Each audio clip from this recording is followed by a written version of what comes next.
ಆರಂಭಿಕ ಹಂತದಲ್ಲಿ 400 ಅಂಕಕ್ಕೆ Nifty ಕುಸಿದಿತ್ತು. America Iran ನಡುವಿನ ಸಂಧಾನ ಮಾತುಕತೆ ವಿಫಲ ಹಾಗೂ ಹಾರ್ಮುಜ್ ಜಲಸಂಧಿ ಮೇಲಿನ ಅಮೆರಿಕ ದಿಗ್ಬಂಧನ ಹಿನ್ನೆಲೆ ಭಾರತೀಯ ಷೇರು ಮಾರುಕಟ್ಟೆಯಲ್ಲಿ ಈಗ ಭಾರಿ ಕುಸಿತ ಕಂಡಿದೆ.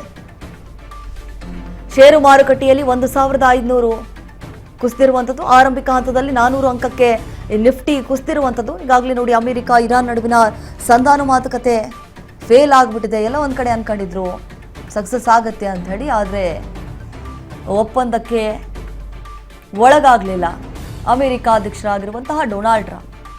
ಯಾವುದೇ ಕಾರಣಕ್ಕೂ ನಾವು ಒಪ್ಪಲ್ಲ, ಕೆಲವೊಂದು ವಿಷಯಗಳನ್ನು ಕೂಡ ಪ್ರಸ್ತಾವನೆ ಇಟ್ಟಿದ್ರು, ಈ ರೀತಿಯಾಗಿ ಮಾಡಬೇಕು ಅಂತೇಳಿ.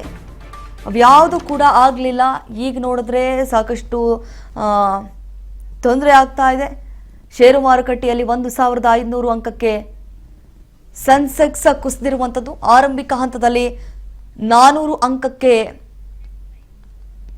ಈಗ ನಿಫ್ಟಿ ಕುಸಿದಿರುವಂಥದ್ದು. ಇದ್ರ ಬಗ್ಗೆ ಮತ್ತಷ್ಟು ಮಾಹಿತಿಯನ್ನು ಕೊಡ್ತಾರೆ ನಮ್ಮ ಪ್ರತಿನಿಧಿ ಶಿವು. ಈಗ ನೇರ ಸಂಪರ್ಕದಲ್ಲಿ ಜಾಯ್ನ್ ಆಗಿದ್ದಾರೆ. ಶಿವು, ನಾವು ಗಮನಿಸಿದ ಹಾಗೆ ಇರಾನ್ ಮತ್ತು ಅಮೆರಿಕ ಯುದ್ಧವನ್ನ ನಿಲ್ಲಿಸಲ್ಲ ಅನ್ನುವಂಥದ್ದು ಈಗ ಲಕ್ಷಣಗಳು ಎದ್ದು ಕಾಣಿಸ್ತಾ ಇದೆ. ಮುಂದೆ ಏನೆಲ್ಲ ಪರಿಣಾಮಗಳನ್ನ ಎದುರಿಸಬೇಕಾಗತ್ತೆ ಶಿವು? ಇದ್ರ ಬಗ್ಗೆ ಹೆಚ್ಚಿನ ಡೀಟೇಲ್ಸ್ ಅನ್ನ ನೀಡ್ತಾ ಹೋಗೋದಾದ್ರೆ. ಅಮೆರಿಕದ ಡೊನಾಲ್ಡ್ ಟ್ರಂಪ್ ಏನಿದ್ದಾರೆ, ಅವರ ಹುಚ್ಚಾಟ ಅಂತಾನೆ ಇಡೀ ಜಗತ್ತು ಈಗ ಬಿಂಬಿಸ್ತಾ ಇದೆ. ಇಡೀ ಜಗತ್ತಿಗೆ ಗೊತ್ತಾಗ್ತಾ ಇರೋಂಥದ್ದು ದೀಪಾ.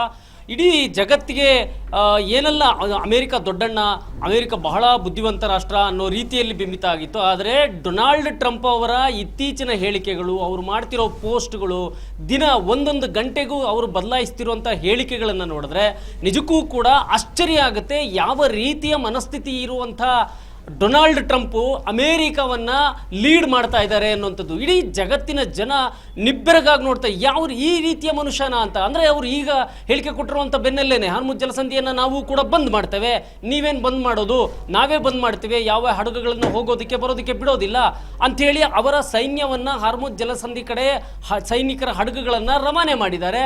ಇದಕ್ಕೆ ಇರಾನ್ ಕೂಡ ಟಕ್ಕರ್ ಕೊಟ್ಟಿರುವಂಥದ್ದು. ನೀವು ಯಾವ ರೀತಿಯಲ್ಲಿ ಬರ್ತಿರೋ ಬನ್ನಿ ನೋಡೋಣ, ಈ ಹಾರ್ಮುಜ್ ಜಲಸಂಧಿ ಏನಿದೆ, ಆಫ್ ಹಾರ್ಮುಜ್ ಜಲಸಂಧಿ ನಮ್ಮದು, ನಾವು ಇದನ್ನು ನಿಯಂತ್ರಣ ಮಾಡ್ತೀವಿ ಅಂತ.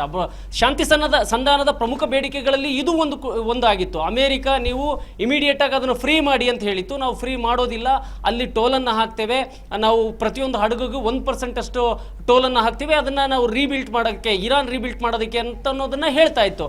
ಸೊ ನೀವು ಅದನ್ನು ಬಿಡಲ್ಲ ಅಂದರೆ ನಾವೇ ಬಿಡೋದಿಲ್ಲ ಅಂತ. ಅಂದರೆ ಯಾರಿಗೋಸ್ಕರ, ಯಾರ ಮೇಲೆ ಒತ್ತಡ ಹಾಕೋಕೆ ಅಮೆರಿಕದ ಅಧ್ಯಕ್ಷ ಈ ರೀತಿ ಹೇಳ್ತಾ ಇದ್ದಾರೆ? ಬೇರೆ ಬೇರೆ ಹಡಗುಗಳು, ನೀವು ಅಲ್ಲಿಂದ ಬಿಟ್ಟ ಹಡಗುಗಳನ್ನು ಕೂಡ ನಾವಿಲ್ಲಿ ತಡಿತೀವಿ. ಅಂದರೆ ಚೀನಾದವರು ಅಲ್ಲಿಂದ ತೈಲ ತುಂಬಿಸ್ಕೊಂಡು ಹೋಗ್ತಾ ಇದ್ದಾರೆ, ಬೇರೆ ಬೇರೆ ರಾಷ್ಟ್ರಗಳು ತೈಲ ತುಂಬಿಸ್ಕೊಂಡು ಹೋಗ್ತಾ ಇದ್ದಾರೆ, ಅವ್ರಿಗೆ ತೈಲ ತುಂಬಿಸ್ಕೊಂಡು ಹೋಗೋಕ್ಕೆ ಬಿಡೋದಿಲ್ಲ ಅನ್ನೋಂಥದ್ದನ್ನು ಹೇಳ್ತಾ ಇದ್ದಾರೆ. ಅಂದರೆ ಇದ್ರ ಏನು ಅರ್ಥ? ಇದರಿಂದ ಯಾವ ರೀತಿಯ ಒಂದು ಮೆಸೇಜನ್ನು ಜಗತ್ತಿಗೆ ಅಮೆರಿಕ ಹೇಳ್ತಾ ಇದೆ? ಬೇರೆ ರಾಷ್ಟ್ರಗಳನ್ನು ಕೂಡ ಆಹ್ವಾನ ಮಾಡ್ತಾ ಇದೆಯಾ ಯುದ್ಧಕ್ಕೆ, ಮಹಾಯುದ್ಧಕ್ಕೆ? ಬೇರೆ ರಾಷ್ಟ್ರಗಳನ್ನು ಕೂಡ ಆಹ್ವಾನ ಮಾಡ್ತಾ ಇದೆಯಾ?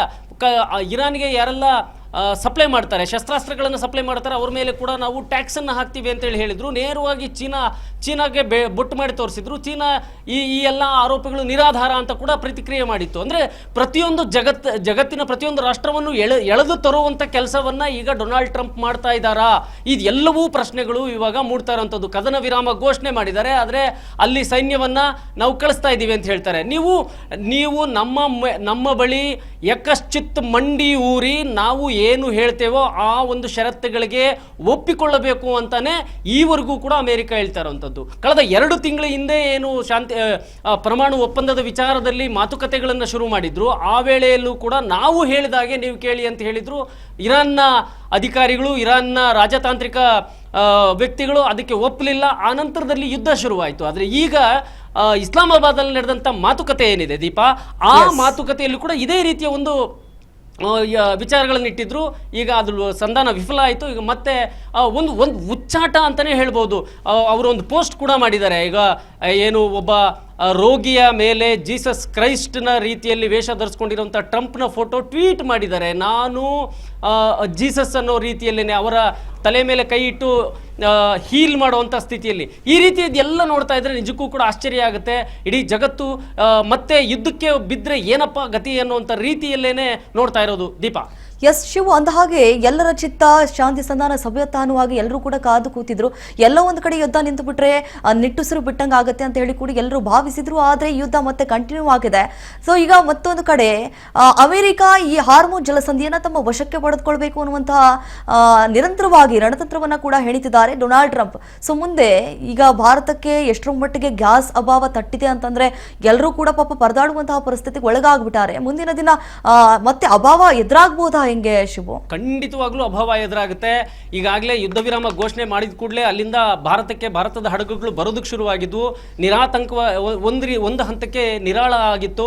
ಇಲ್ಲಿನ ಗ್ಯಾಸ್ ಆಗಲಿ ಪೆಟ್ರೋಲ್ ಆಗಲಿ ಯಾವುದೇ ರೀತಿ ಅಭಾವ ಆಗೋದಿಲ್ಲ ಅಂತ ಹೇಳಿ. ಸೊ ಅಲ್ಲಿ ಈಗ ಆ ಹಿಂದೆ ಕೂಡ ಭಾರತದ ಹಡಗುಗಳನ್ನು ಏನು ಪ್ರತಿಯೊಂದು ಹಡಗನ್ನು ಬಿಡುವಾಗಲೂ ಕೂಡ ಮಾತಾಡ್ಕೊಂಡು ಹಡಗುಗಳನ್ನು ಬಿಡ್ತಾ ಇದ್ರು. ಆದರೆ ಈಗ ಅಮೆರಿಕ ನಾವು ಬೇರೆ ಅಂದರೆ ಅಮೆರಿಕದ ಜೊತೆ ಸಾಥ್ ಕೊಡ್ತಿರುವಂಥ ರಾಷ್ಟ್ರಗಳ, ಇಸ್ರೇಲ್ ಜೊತೆ ಸಾಥ್ ಕೊಡ್ತಿರುವಂಥ ರಾಷ್ಟ್ರಗಳ ಯಾವುದೇ ಹಡಗುಗಳನ್ನು ಬಿಡೋದಿಲ್ಲ ಅಂತ ಇರಾನ್ ಹೇಳಿತ್ತು. ಅದರ ತಟಸ್ಥವಾಗಿದ್ದಂಥ ಭಾರತ, ಚೈನಾ ಅಥವಾ ಬೇರೆ ಬೇರೆ ರಾಷ್ಟ್ರಗಳ, ಪಾಕಿಸ್ತಾನ ಈ ಥರ ರಾಷ್ಟ್ರಗಳ ಹಡಗುಗಳನ್ನು ಬಿಡ್ತಾ ಇದ್ವು. ಆದರೆ ಈಗ ಅವುಗಳನ್ನು ನಾವು ಬಿಡೋದಿಲ್ಲ ಅಂತ ಹೇಳ್ತಾರೆ. ಅಂದರೆ ನೇರವಾಗಿ ಭಾರತವನ್ನು ಸೇರಿಕೊಂಡಂತೆ ಇತರೆ ರಾಷ್ಟ್ರಗಳ ಹಡಗುಗಳು ಯಾವ ಬರ್ತಾ ಇದ್ವು ಆ ರಾಷ್ಟ್ರಗಳಿಗೆ ಈಗ ಅಮೆರಿಕದಿಂದ ತೊಂದರೆ ಆಗುತ್ತೆ. ಆಗ ಮತ್ತೆ ಸಮಸ್ಯೆ ಆಗುವಂಥದ್ದು. ಈಗಾಗಲೇ ರೂಪಾಯಿ ಮೌಲ್ಯ ಕುಸಿದಿದೆ, ಡಾಲರ್ ಎದುರುಗಡೆ ಈ ನಿಫ್ಟಿ ಕುಸಿದಿದೆ, ಷೇರು ಮಾರುಕಟ್ಟೆ ಕುಸಿದಿದೆ.